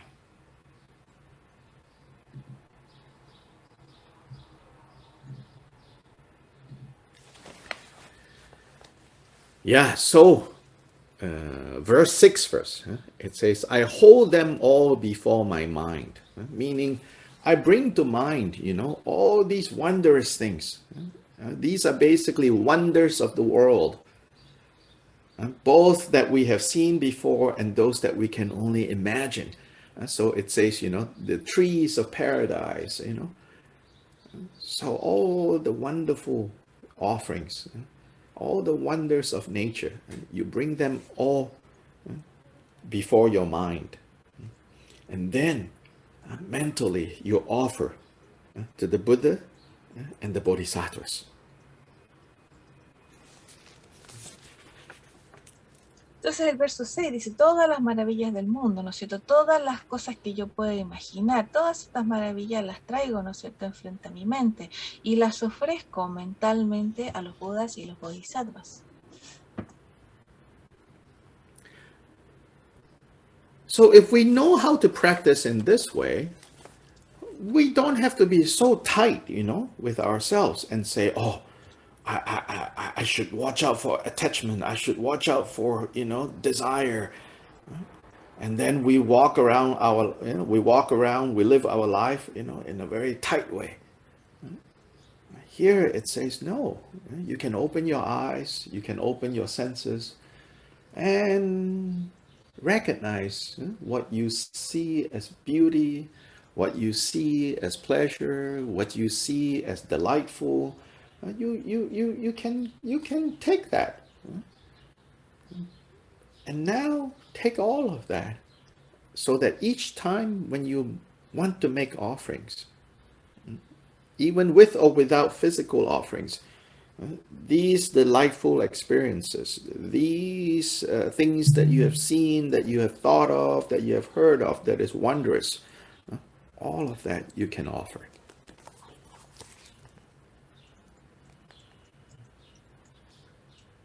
Entonces, si sabemos cómo practicar de esta forma, no necesitamos ser tan rígidos y pensar constantemente en aquellas emociones del apego y del deseo frente a estas determinadas experiencias, sino que vivimos de una forma menos rígida. Y aquí dice, abre los ojos, los sentidos y reconoce todos los aspectos, ¿no es cierto?, la belleza y todo lo placentero. Y tú puedes tomar todo esto, ¿no es cierto?, cada vez que quieras hacer ofrendas, puedes tomar esas experiencias maravillosas y ofrecerlas.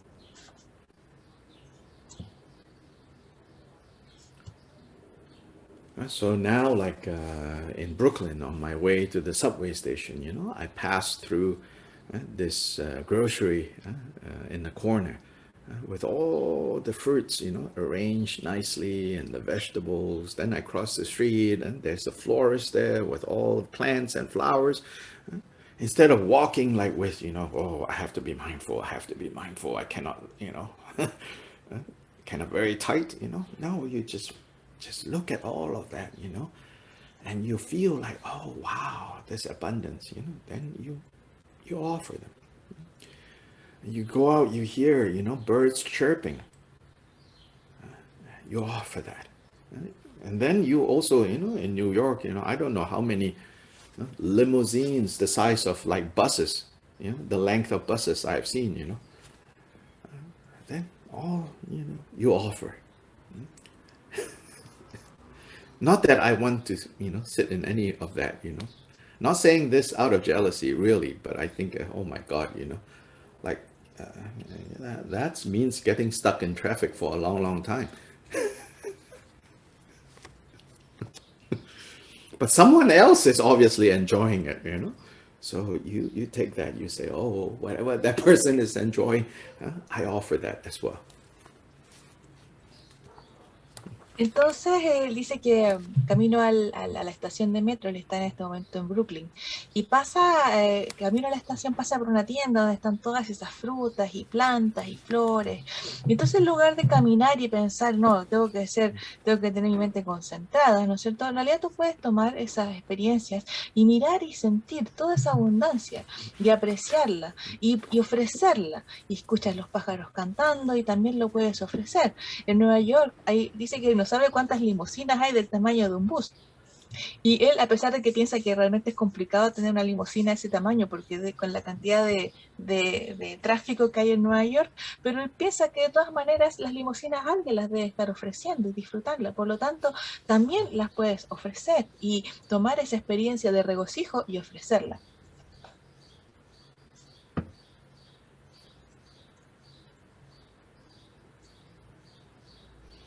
So here, I forgot to read verse 7. But verse 7, Shantideva says, "For destitute of merit, I am very poor. I have no other wealth, and so protectors, you whose wise intentions are for others' good, in your great power, receive them for my sake." Se está leyendo So nuevamente here el verso 7, Shantideva que says, nosotros ya lo leímos. because he says he's very poor because he has taken his monk vows very seriously. He was a prince. He was about to succeed his father, but he gave that up. Now, of course, giving that up doesn't mean, you have to give it all up, because we have records of like royal family people becoming monks and nuns, and then, their family, their friends, their parents, providing them with, deluxe room in the monastery, donating, a new building, for their prince son and princess daughter to become a monk and nun. I mean, that happens, But Shantideva took his renunciation seriously. So he says, now I have nothing. Aside from the 3 pieces of clothing, he says, I have nothing, so I'm poor. But he's showing here how you can be poor materially, but not poor in spirit, not poor in experience. And it's not that hard to not be poor in spirit.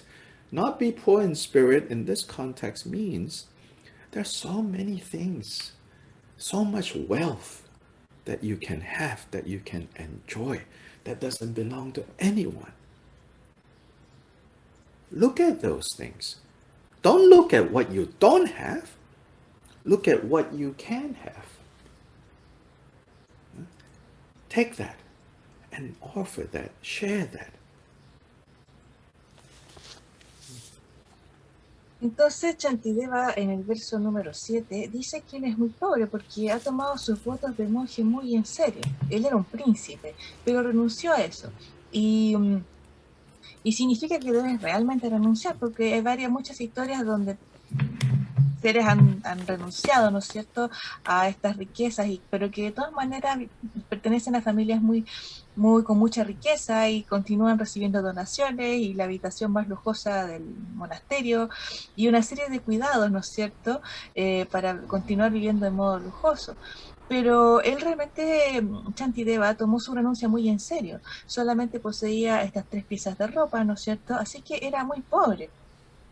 Pero esa experiencia pobre no debe ser, no debe limitarnos, no debe significar que somos pobres de espíritu, porque hay tantas cosas, hay tanta riqueza de la que puedes disfrutar, de la que no le pertenece a nadie. Entonces hay que mirar esas cosas, hay que mirar a las cosas que tú puedes tener, tomar eso y ofrecerlo, compartirlo.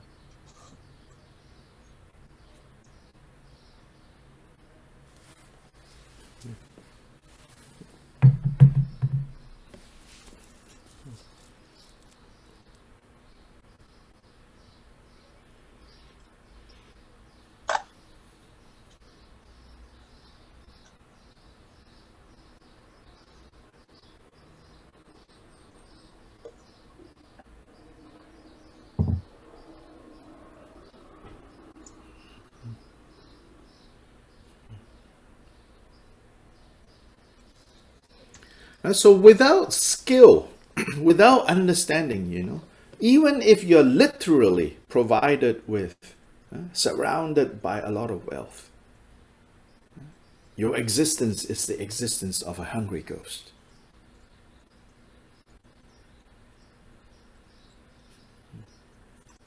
Entonces, sin habilidades o entendimiento, incluso si literalmente estás rodeado por mucha riqueza, tu existencia es la misma que la de un espíritu hambriento. If you have skill, if you have understanding, though you have very limited from comparing material belongings, even you have very little, you can be like what we call Dambala, Lord of Abundance.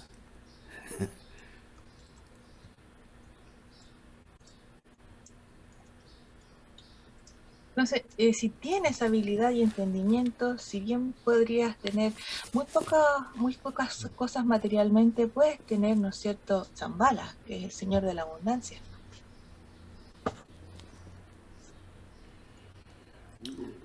From the offering of things that nobody owns, that is, the delights of nature. Yeah, and if you pay attention, to these verses from 2 to 7, beautifully described here, right? Lakes adorned with lotuses, delightful with sweet voice cries of water birds, everything unclaimed and free, verse 5, extending to the margins of boundless sky. Yeah? So this image of beauty and vastness. So that kind of offering you can do, he says. Now, verse 8 and 9, suddenly it becomes very personal. Because here, verse 8 and 9, you're saying, and now I offer this body. Entonces, desde la ofrenda, ¿no es cierto?, de cosas que a nadie pertenecen, entonces podemos ver las maravillas de la naturaleza. Y si observas del verso 2 al 7, ¿no es cierto?, Shantideva está hablando, ¿no es cierto?, de esta imagen de belleza, ¿no es cierto?, y abundancia. Sin embargo, del verso 8 y 9, esto se vuelve muy personal y habla, ¿no es cierto?, de la ofrenda del propio cuerpo.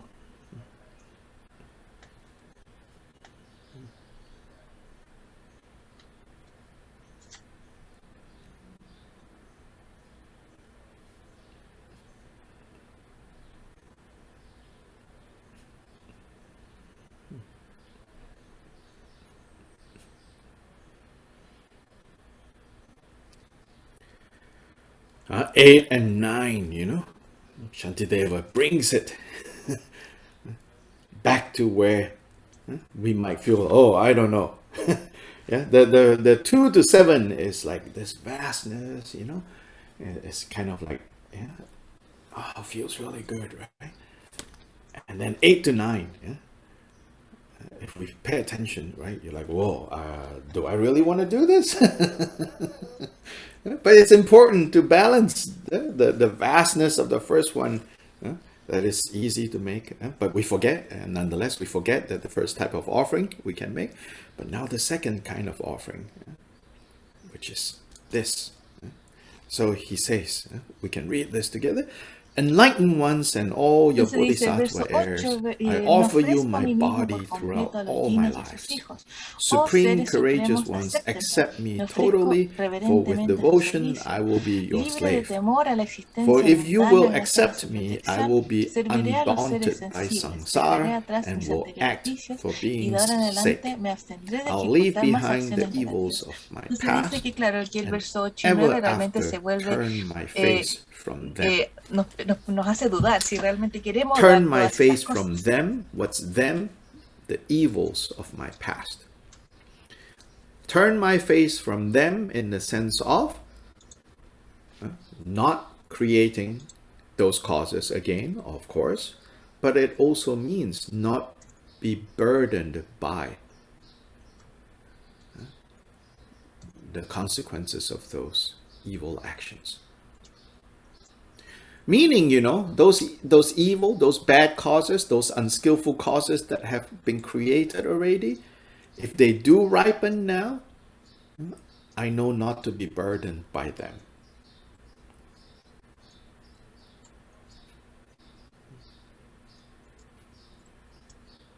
Entonces dice, significa básicamente los versos 8 y 9, ¿no es cierto? Que la carga de las acciones negativas, ¿no es cierto? Estas causas de las acciones no hábiles que ellas han sido creadas, si están maduras, ¿no es cierto? Sepa yo no ser agobiado por ello.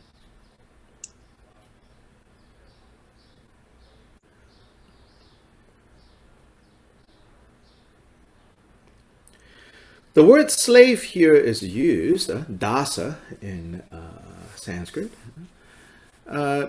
It's a point of contrast to what is understood as right now we are all slaves to the afflictive emotions. We're enslaved by afflictive emotions, by kleshas. Entonces acá menciona, dice que aparece una palabra dasa, dice, que significa esclavo, e indica que nosotros somos esclavos de nuestras propias emociones negativas.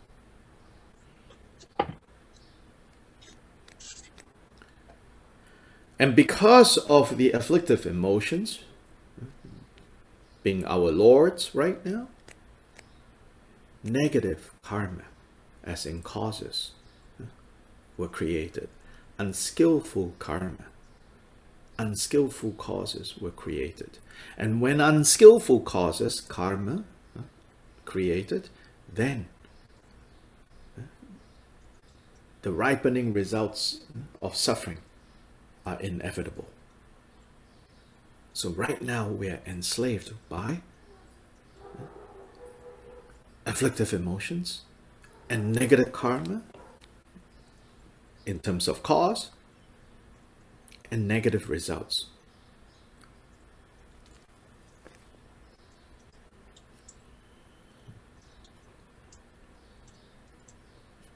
Entonces dice, debido a estas emociones aflictivas, ¿no es cierto?, se crea este karma, ¿no es cierto?, por estas causas poco hábiles, ¿no es cierto?, que tienen como resultado el sufrimiento y la maduración de este karma, ¿no es cierto?, estas son inevitables. Entonces ahora somos esclavos del karma negativo en términos de causas y resultados negativos. Now here, in giving your body, in pledging this body to a different master, which is the Buddhas, and the Bodhisattva heirs. So now we have switched masters. Entonces ahora entregamos el cuerpo, ¿no es cierto?, a otros maestros, ¿no es cierto?, que son los Budas y los Bodhisattvas. Nosotros hemos cambiado de maestro.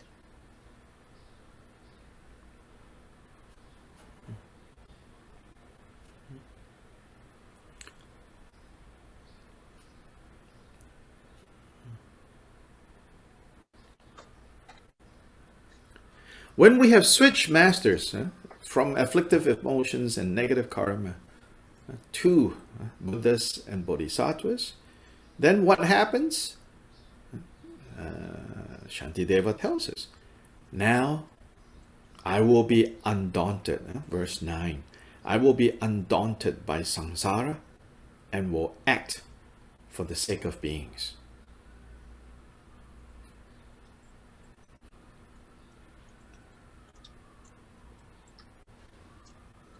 Entonces, cuando cambiamos de maestro, ¿no es cierto?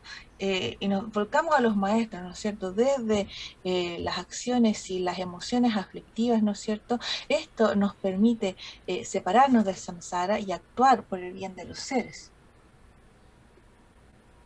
So samsara doesn't go away yet, you know. Just because we now entrust our lives to Buddhas and Bodhisattvas, samsara doesn't go away yet. But when we entrust our lives to Buddhas and Bodhisattvas, then, if you want to know, have you entrusted your life to the Buddhas and Bodhisattvas, then ask yourself, am I daunted by samsara? Am I not acting for the sake of others?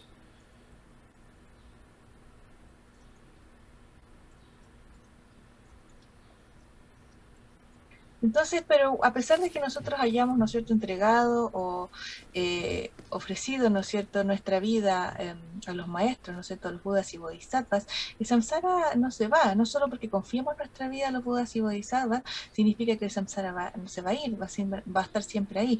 Pero si tú has confiado tu vida a los Budas y los Bodhisattvas, tienes que preguntarte tú mismo, ¿sigo apegado al samsara? ¿No estoy actuando por el bien del otro? So this last line in verse 9 say, you know, I will ever turn my face from them.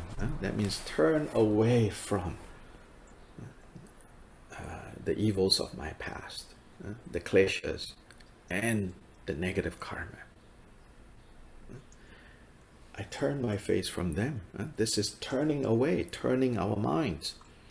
So the four thoughts that turn the mind is how we turn away from the evils of the past.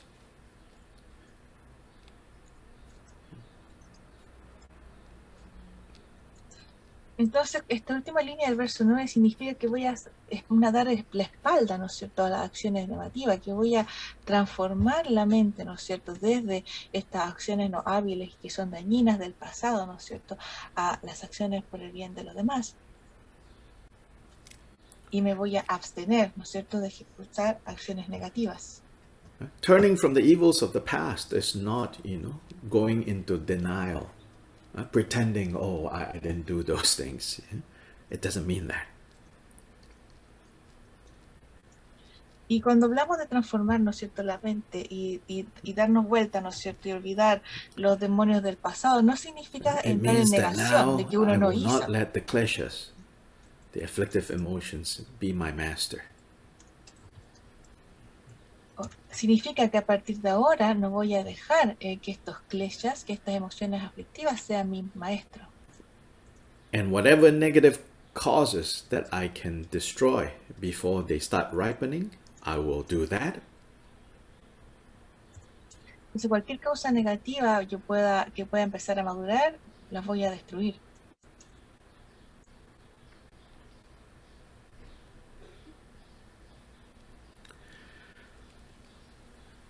And whatever negative causes of the past that have started to ripen and is going to come into fruition, when they do happen, meaning even when suffering has turned up, you do not give them any face.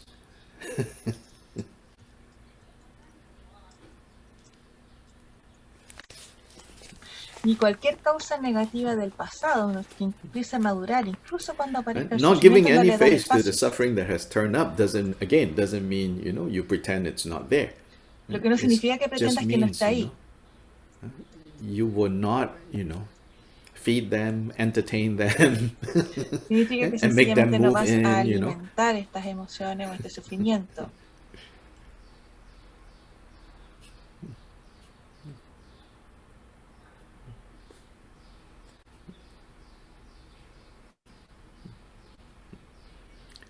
So what we have to do is, you know, if the suffering has already started ripening, turn up, you know, you're like, okay, no choice, you're already here. But when your expiration date comes up, please expire.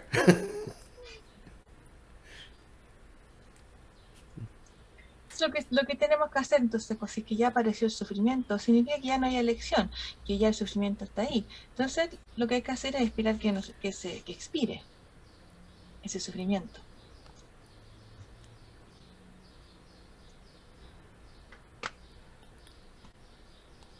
So all of us, should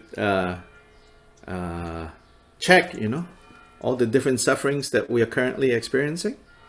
Yeah, check their expiration date. Most of them may be expired already, but it's still on the shelf of your life. Throw them out. Entonces dice que todos estos sufrimientos que tenemos actualmente deberíamos revisarlos y ver si ya expiraron, porque si ya expiraron tienes que sacarlos de tu vida.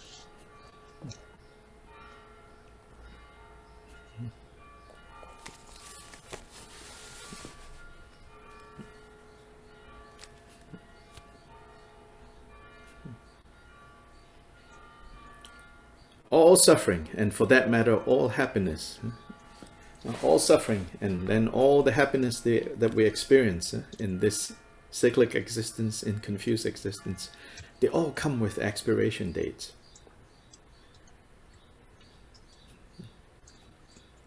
Todo el sufrimiento y toda la felicidad que experimentamos en esta existencia cíclica, todas vienen con fecha de expiración. But we don't check their expiration dates. We think they are here for good.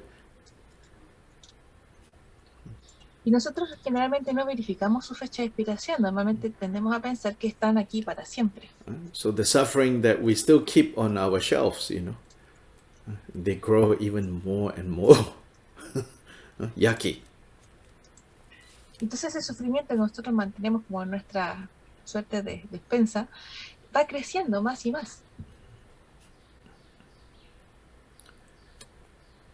Then the happinesses that has already again expired, we still keep them on the shelf.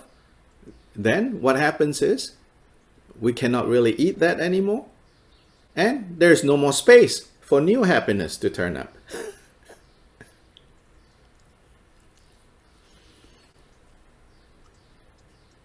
Entonces las felicidades que ya han expirado, nosotros también las mantenemos en nuestra vida, y lo que significa que eso no va a dar espacio para que nuevas felicidades aparezcan.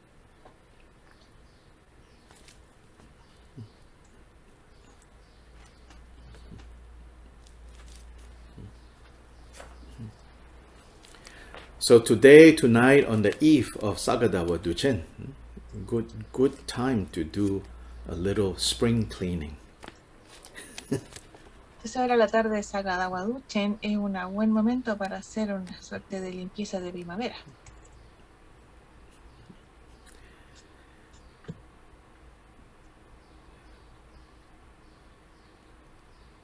In Japanese tradition, the birthday of the Buddha the festival is also called Hana Matsuri, which means flower festival. Because in the telling of the story of the Buddha, it said that when he was born, all the flowers bloomed in his father's kingdom. So happy spring. So it's springtime. Do some spring cleaning of the mind, of the heart.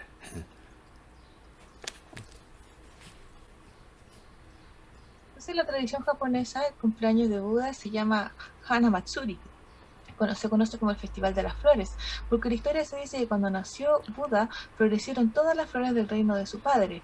Así es que hagan una limpieza de primavera, de mente y de corazón.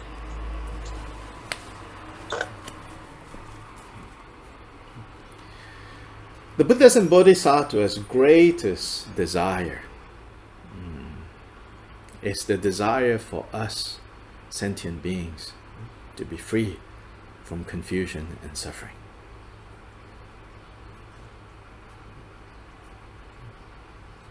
El gran deseo de los Budas y Bodhisattvas entonces es el deseo de que nosotros, los seres sintientes, seamos libres de la confusión y el sufrimiento. So during this Sagadawa season, if we want to bring about the fulfillment of the Buddha's and Bodhisattva's desires, then to whatever degree we are able to free ourselves from confusion and suffering, that is the true offering that we can give in gratitude to the Buddhas and Bodhisattvas.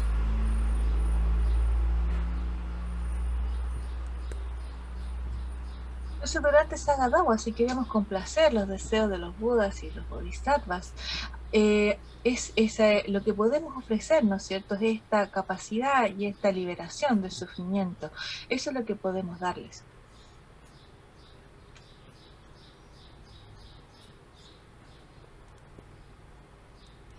Good, I see a question. Please, go ahead.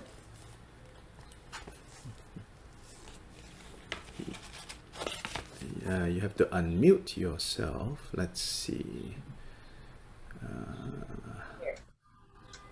Yep. I'm unmuted.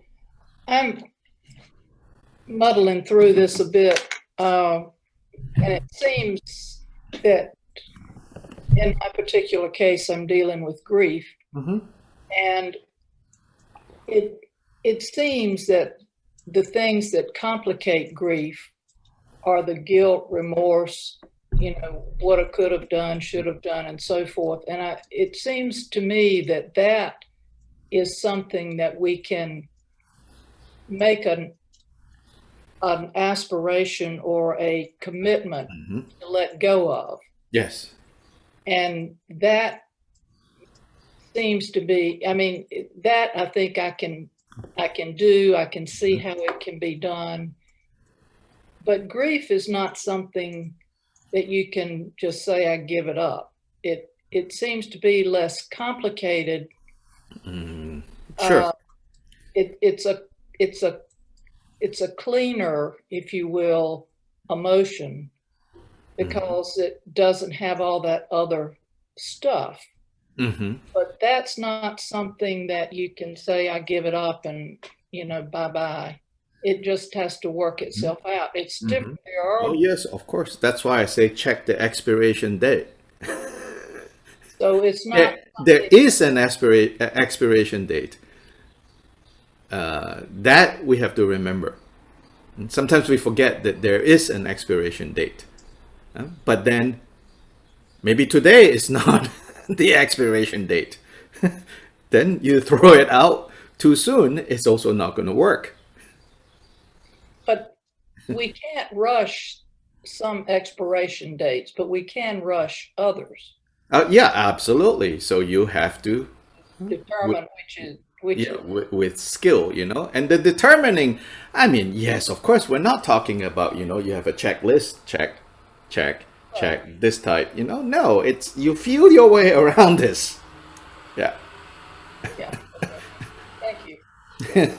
You feel your way around this, and in terms of grief, if you don't carve out a space for grief to kind of come to its fullness, right? It turns into depression. There's a lot of room here for the grief. Yeah, and that, that is more messy. Yeah. Entonces, la pregunta que estaba haciendo Judy era que ella estaba lidiando con el luto. Entonces dice que las cosas se complican cuando hay luto de por medio. Una de las cosas es el remordimiento de lo que pudo ser. Entonces, pero dice que sí, es algo de lo que podríamos transformar, ¿no es cierto? O aspirar a que es un compromiso que debemos dejar de ir. Pero dice que el luto parece ser más complejo porque es una emoción que se ancla y que trae una serie de otras cosas. Entonces dice que no es algo que se pueda decidir dejar ir. Y Dr. Lee le responde que igual frente a este tipo de escenario debe recordar que ese tipo de emociones tiene una fecha de expiración. Quizás no es hoy. Así que si lo botas, a lo mejor no vas a poder realmente liberarte de esa emoción. En términos del luto, uno debe realmente dar un espacio de tiempo para que esto madure, de lo contrario surge la depresión y que eso es más complicado aún.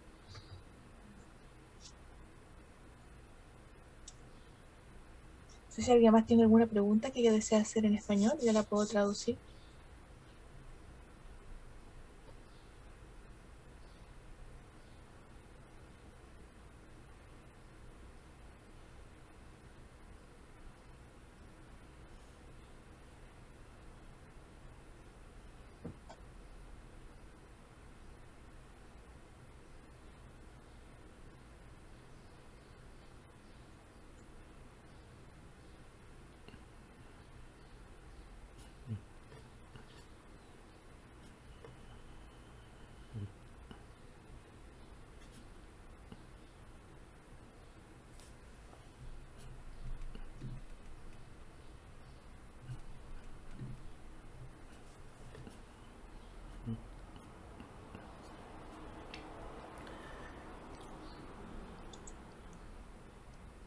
So we have once again reached the end of today's class. The time.